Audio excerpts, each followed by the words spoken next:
A ver, en protección radiológica las cosas se dividen básicamente en dos: lo que sabemos que va a pasar y lo que es una auténtica lotería. Y hoy nos vamos a centrar en esa lotería, en los llamados efectos estocásticos. Piénsenlo así, son como una apuesta a largo plazo que se hace cada vez que hay una exposición a la radiación. La clave no es si el daño va a ocurrir, sino cuál es la probabilidad de que ocurra. Es un juego de azar. Y esto nos lleva a la pregunta del millón, la que seguro que nos hemos hecho todos alguna vez. ¿Cómo es posible que una energía invisible pueda plantar una semillita que décadas después se convierta en cáncer? O sea, 10, 20, 30 años más tarde. Pues bien, esa es exactamente la cuestión que vamos a desgranar. Muy bien, pues vamos al lío. Para entender bien este juego de probabilidades, lo primero es conocer las reglas del juego. ¿Qué significa exactamente que un efecto sea estocástico? Pues aquí tenemos la definición clave. Un efecto estocástico es básicamente una cuestión de pura probabilidad. La analogía de la lotería es perfecta. Imaginen que cada dosis de radiación es como comprar un boleto para, digamos, el cáncer. Cuanta más dosis, más boletos se compran y, claro, más probabilidades hay de que toque. Pero, y esto es súper importante, el premio, es decir, la gravedad de la enfermedad, es la misma. Da igual si se ha comprado un boleto o 100. Entonces, quedémonos con esto, que es lo crucial. Primero, no existe un umbral, no hay una dosis segura. Cualquier exposición, por pequeña que sea, tiene un riesgo. Segundo, la probabilidad de que pase algo malo aumenta con la dosis. Y tercero, la gravedad del efecto no depende de la dosis. Todo empieza con un daño que no llega a matar a la célula, pero la deja tocada, la altera. Y este daño puede tener consecuencias para la persona expuesta en forma de cáncer o incluso para su descendencia, como un efecto hereditario. Vale, ahora vamos a ponernos el microscopio. Dejemos de mirar el panorama general, el de las poblaciones, y vamos a hacer un viaje alucinante al interior de una de nuestras células. Porque es ahí, en ese mundo diminuto, donde empieza toda esta batalla silenciosa. Y justo en el centro de todo, en el epicentro de este conflicto, está nuestro manual de instrucciones, el ADN. La radiación es como un misil teledirigido hacia él. A veces le da de lleno, de forma directa. Otras veces es más sutil, creando pequeñas bombas moleculares a su alrededor. Pero el objetivo siempre es el mismo: atacar esa estructura vital que le dice a la célula cómo vivir, cómo funcionar, todo.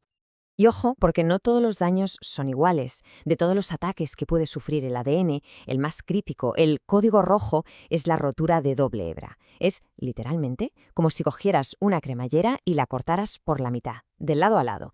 Si se rompe un solo lado, bueno, la célula más o menos se las apaña. Pero cuando se rompen los dos, la cosa se pone muy, muy fea. Volver a unir eso correctamente es un desafío enorme para la célula. Y aquí viene lo fascinante. La célula no se rinde, tiene su propio equipo de reparaciones. Y tiene dos estrategias principales. Por un lado está, digamos, el equipo de emergencias, la vía NHJ.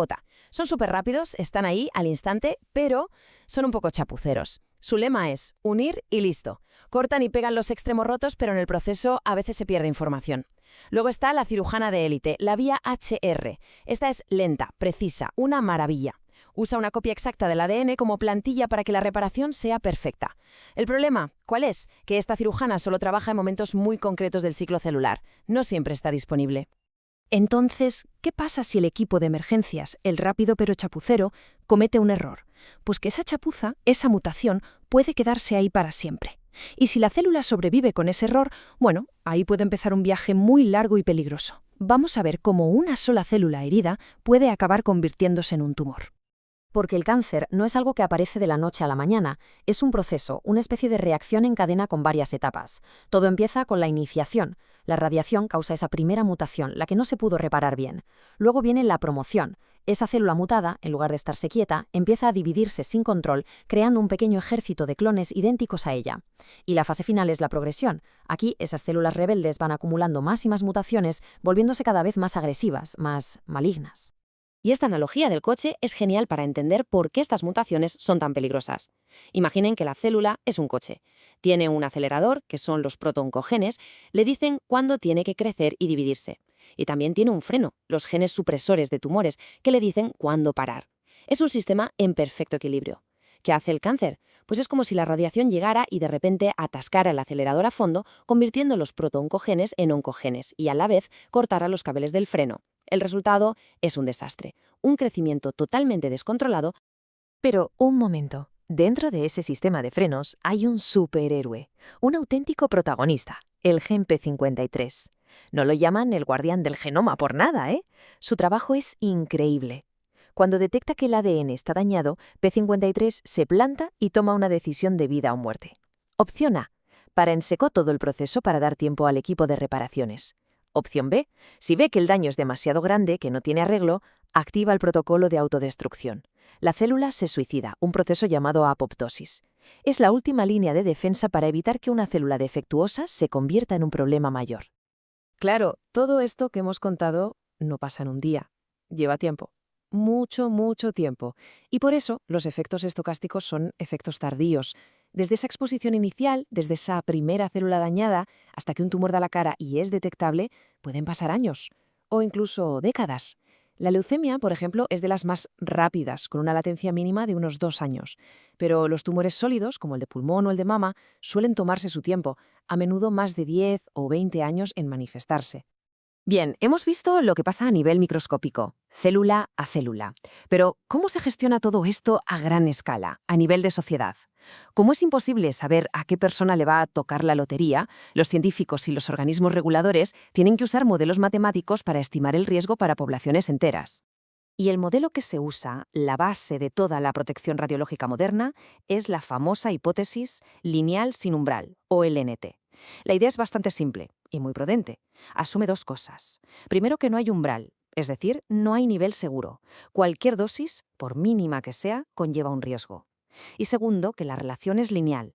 Si doblas la dosis, doblas el riesgo. Es una línea recta.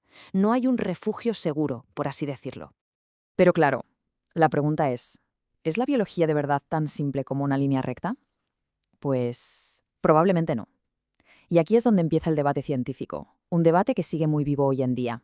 ¿Refleja este modelo LNT lo que pasa de verdad a dosis muy, muy bajas? ¿Hablamos de las dosis que recibimos por un TAC o simplemente por vivir en el planeta?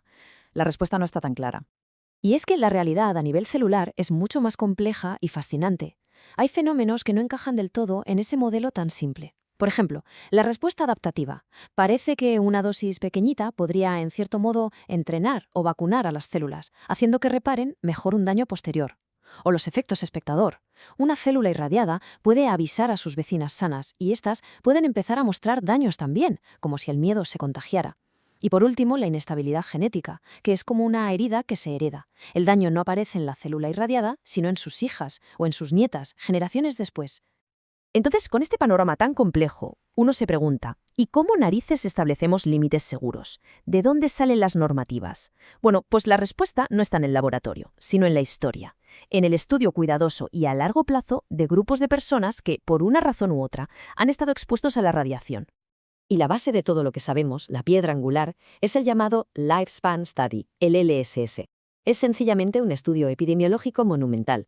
Ha seguido a la salud de más de 75.000 supervivientes de las bombas de Hiroshima y Nagasaki durante más de 70 años. Y aunque pensemos en dosis altísimas, lo cierto es que una gran parte de esa gente recibió dosis bajas o moderadas.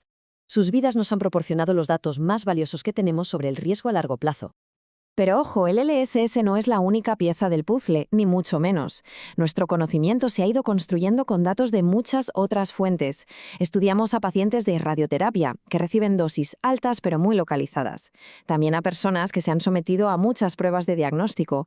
Y por supuesto a los trabajadores de la industria nuclear, que reciben dosis muy bajas pero de forma crónica a lo largo de muchos años. Cada grupo es un mundo y nos aporta una pieza diferente y valiosísima.